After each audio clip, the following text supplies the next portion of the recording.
Yo, what is up, everyone? It is The Beast. Welcome back to The Beast On. And today's video, we're going to be remembering my good friend, my colleague, a person I worked with for a long time, and the man you love, the Maddog, Jim Mandich. But before we get to that, listen, if you hear the sound of my voice, if you're seeing this face right now, I want you to subscribe to my channel. We are trying to get the follower count up, trying to get the subs up to 1,000. Speaking of which, I have a little bet with Little Beast, my son. What was the bet?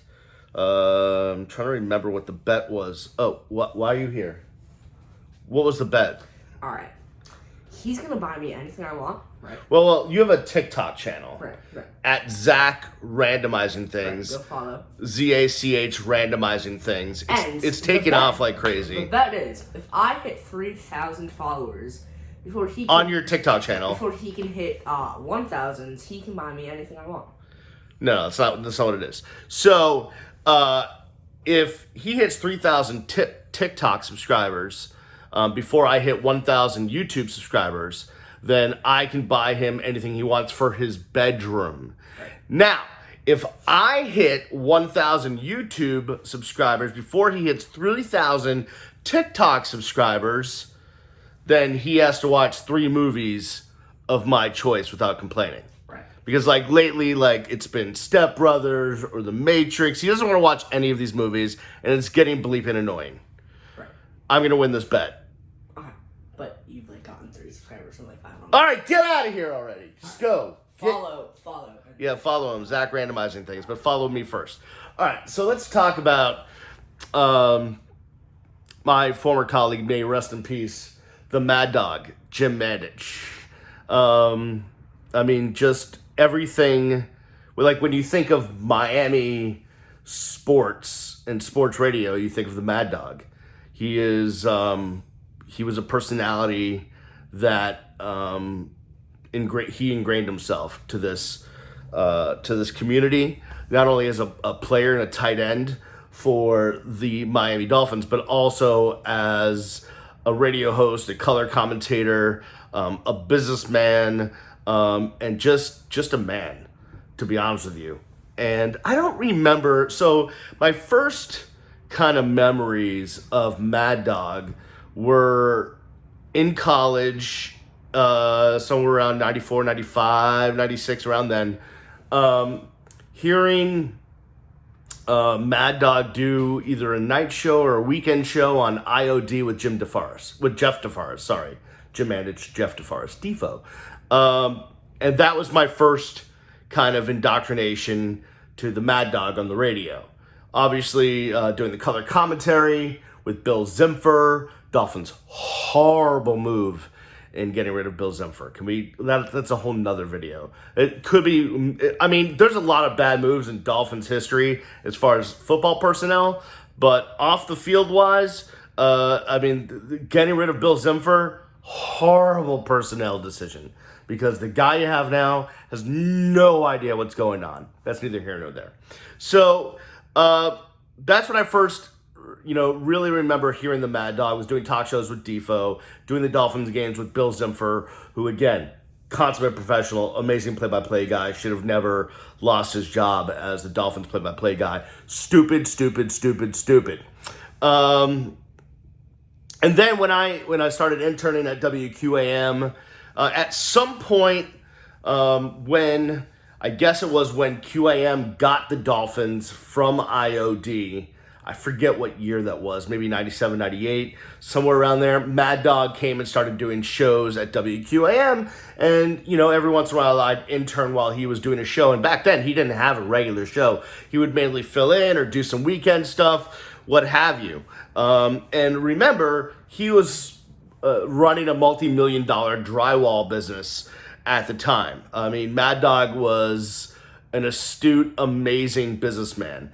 He also had started a production company with Joe Zagacki, MZM Productions, Mandich, Zagacki, Mandich, and they owned the rights to different TV shows, local sports shows, that stuff. Like the coaches show for the University of Miami was owned by them. And so Maddog was savvy in that way.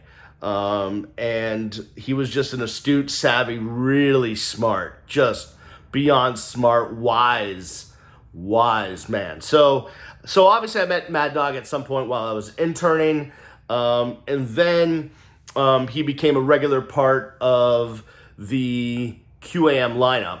And I think around that time, I was basically the remote producer. When someone was on the road, when someone was doing a show at Shula's Steak 2, where we had a booth set up, I would be the one to be producer on the spot. So I spent many a times with Hank or Mandich or whoever, Defo for the Sony Sports Showdown at Shula's Steak 2, producing those shows, and that's where I really got to know Maddog. And I don't know that there's ever been a person, because here's the thing.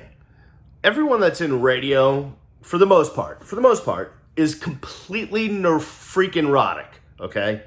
And there's just, we all have some sort of going on up here.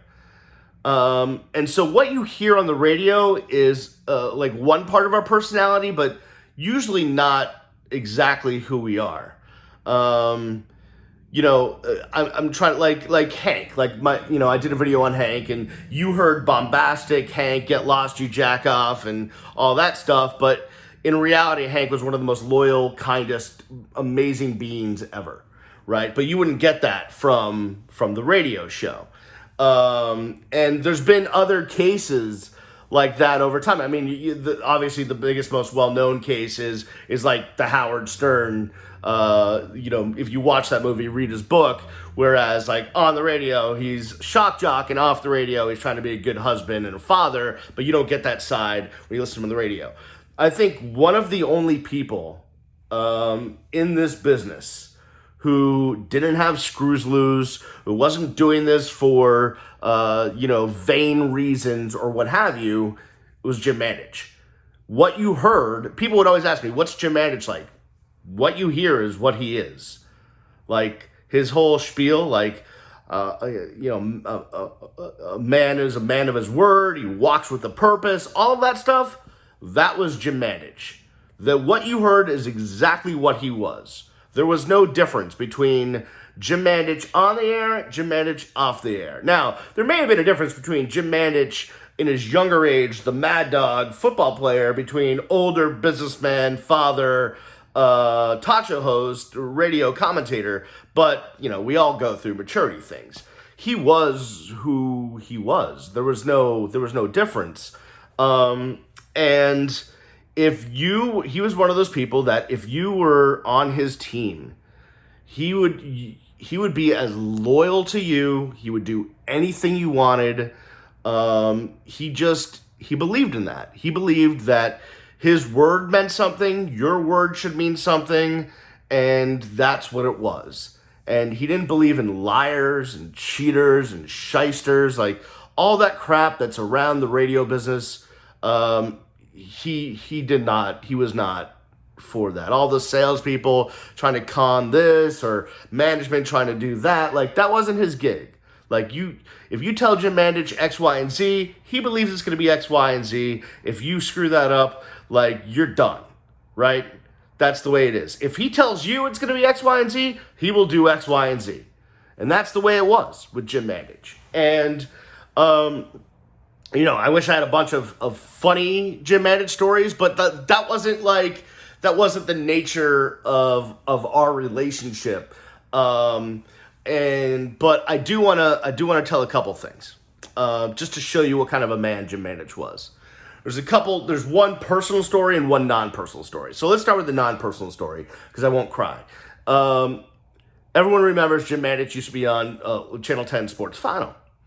And, it was Cephalo and Mandich and Hank would be on sometimes. It was, that was the big Sunday night sports show, Sports Final, with the Maddog and Cephalo, and that was the big show. Everyone watched it. And they used to tape it live, at different places, but at one point in time, it was taped live at, I'm sure Frank Fort was on there. You remember all the cast characters.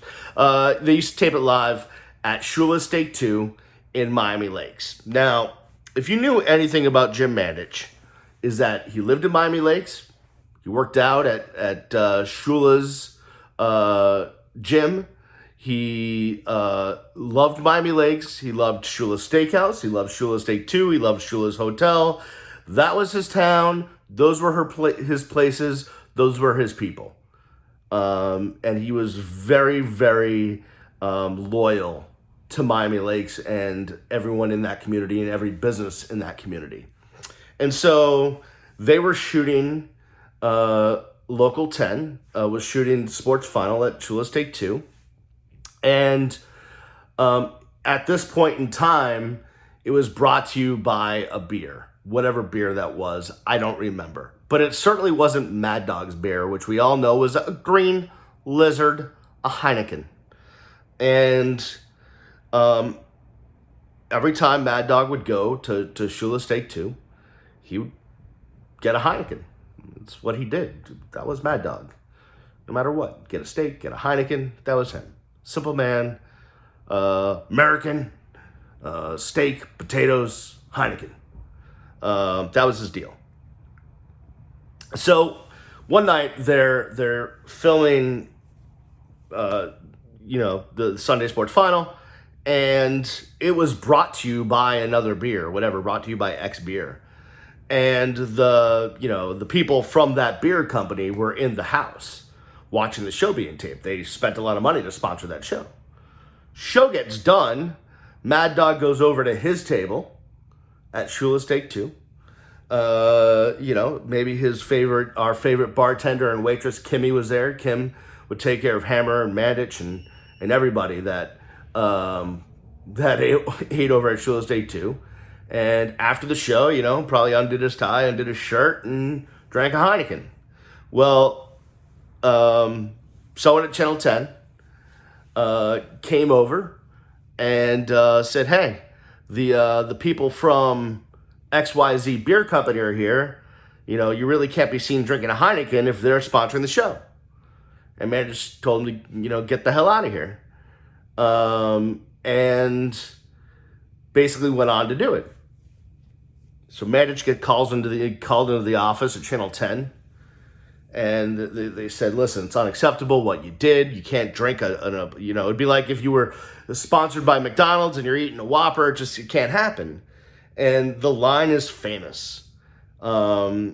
Is I'm in my freaking town, at my freaking bar, at my freaking table. I'm gonna drink my frickin' beer. Said it like that, and Channel 10 fired him and asked him if he cared. Didn't care, because he stood for something. That's what he believed in. He was at his bar in his hometown, at his table.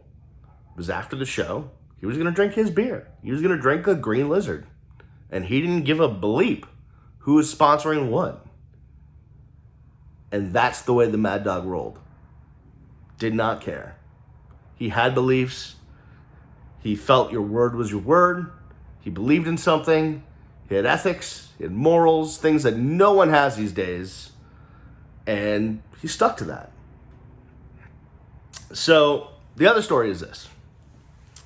At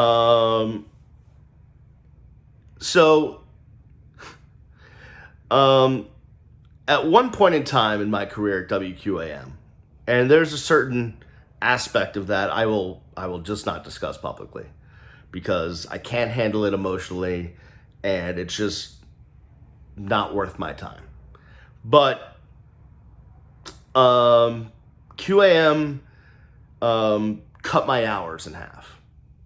So I went from being a full-time 40-hour-a-week employee with all this extra stuff going on, not making amazing money, but being able to, actually pay the bills and, support myself.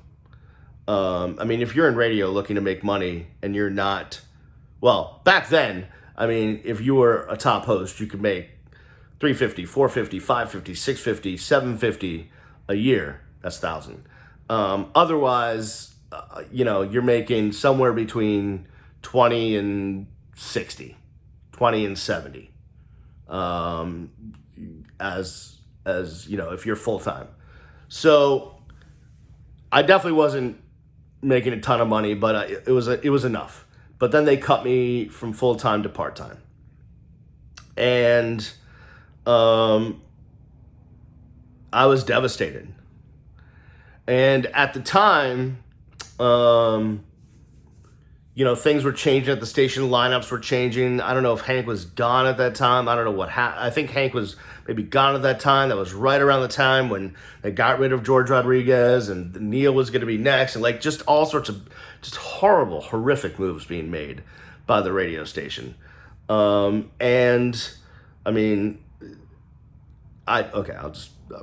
stop before I get ahead. But basically, Maddog came thundering in and said, listen, I want Beastie Boy on my show. He's going to produce my show, so Captain Curtis can be my co-host. And Beastie Boy, I will pay you the remaining 20 hours. Beasley, we'll pay you 20 hours that we'll pay you, and I will pay you the other 20 hours to be my guy on my show. And that's what happened, is I would do all my Kane stuff and all the other stuff on the QAM's 20 hours, but I was Maddog's guy. I was producing his show, and he paid me out of his pocket. Would get a check every 2 weeks from Jim Mandich to produce his show. And that meant waking up in the morning, and you've often heard Jim Mandich talk about Dookie Lang. David Lang is a producer at Channel 10, and he's a genius. He's a bona fide genius. One of the smartest kids, one of the smartest people I've ever met in my life. He's just brilliant. And David Lang, I'm sure could do this video a lot better than I can, because his relationship with Maddog was even tighter and stronger, as was Curtis's. There was a few of us. But David was basically Maddog's writer. And at that time, no one else really had writers, but David would write for Mandich. And Mandich loved Dookie Lang, loved him like a son. And Dookie would get up every morning and look at what was going on in sports and just write for Mandich. And it's because Mandich, remember, his full-time job is running a major construction company, multi-million-dollar construction company, helping to build high-rises and all that stuff. He didn't have time to sit and, like the rest of us, had no life and just sat on SportsCenter all day. So, yeah, Mandich would read the paper, he'd watch SportsCenter, but when it came down to the nitty-gritty of stories, Dookie would write for Mandich. And Mandich would get to the station an hour or two before the show and go over Dookie's scripts or what he had wrote for him, and Mandich would do arts and crafts. And when I say that, we joke with him, is because he would cut paper and glue them on. He would glue articles and snippets and headlines onto other pieces of paper. He would do his arts and crafts, and he would have that ready. He put so much time and effort into preparing. And it was just a thing to see. So when I took on the role of producing Jim's show, I would get up in the morning, late at night, the night before, till the wee hours. Dookie and I would talk via phone, text, instant message, and we would go over the stories that Mandich was going to cover the next day. And then the next morning, I would go to Panera, and I would help Dookie write and produce and come up with stuff that Mandich was going to talk about on a show. And then I would go in and produce the show. And Jim paid me for that out of his own pocket. It wasn't WQAM. It was kind of embarrassing for WQAM, actually, because here's one of their major personalities that they're banking on, making so much money on, and the guy that's producing that show, they're not even paying to produce that show. The host is paying to produce that show. But that's neither here nor there. So I will be forever grateful for that. I don't know that there's anyone in this business. I mean, Hank was really generous, and everyone's been so generous, but no one came to the level of literally paying me out of their pocket because the company we worked for sucked. And remember at the time, like, I've got a new family. My son is not even like 2 yet. And my son at the time, I mean, he's perfect now. You just saw him. But he was a preemie, he had health problems. My son almost died when he was 1 from respiratory failure. There was just like, he had a brain bleed. There was all sorts of things going on in my life. And Mandich just would not let QAM screw me. And he decided to come in and pay me. And I was able to keep a roof over our head and able to keep food on the table and the electric on. Because otherwise, if I was working 20 hours a week and my hourly, I think I topped out at QAM on my hourly salary being like $11.60. That was my hourly salary. Now, I made more. When I did Canes games and I did commercials and I did remotes, I made more money doing that. But I was never paid a salary by WQAM. I was only paid hourly.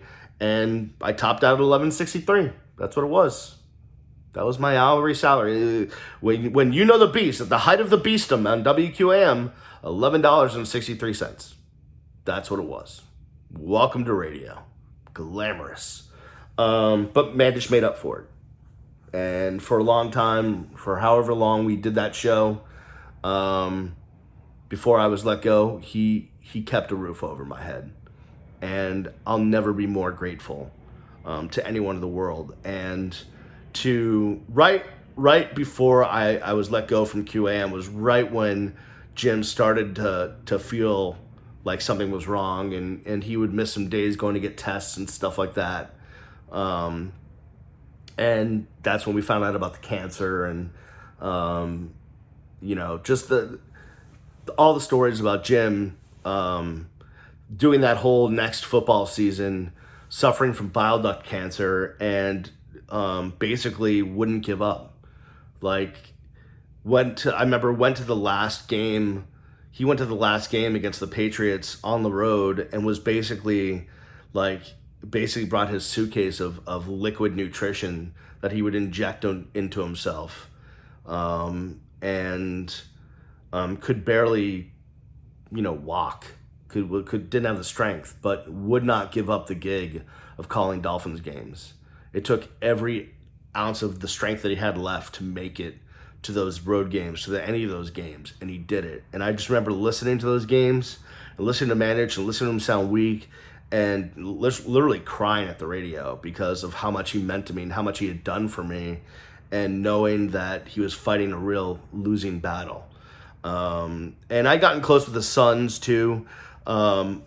Michael and Mark Mandich had both at one point in time traveled with us on the Canes broadcast. Remember, I said Mandich owned the rights to the coaches show. So either Michael or Mark would travel with us to help their videographer log tape and log highlights for the coaches show.